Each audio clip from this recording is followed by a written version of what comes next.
Hello everyone.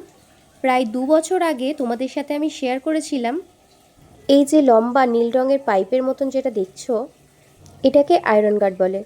তখন আমি এই আয়রন গার্ড লাগিয়েছিলাম। এটা প্রত্যেক দিন ব্যাক ওয়াশ করতে হয়।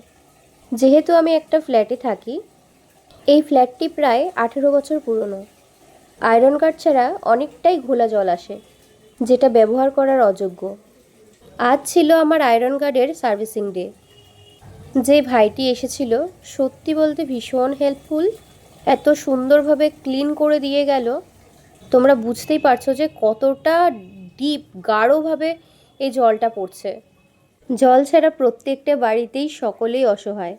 এই যে ফ্লোরটা দেখছো, আয়রন গার্ড না লাগালে এটাও প্রায় ওই রাঙামাটির দেশ হয়ে যেত। তো চলো, সার্ভিসিংয়ের পর দেখো কীরকম জল আসছে। এই যে দেখো, পুরো স্বচ্ছ জল। ঠিক টাইম মতন যদি আমরা সার্ভিস না করাই, তাহলে কিন্তু সব কিছু জং ধরে যায়। আমার ঘরের প্রত্যেকটা বাসন একবেলা জলে ডুবিয়ে রাখলেই কিন্তু জং ধরে যায়।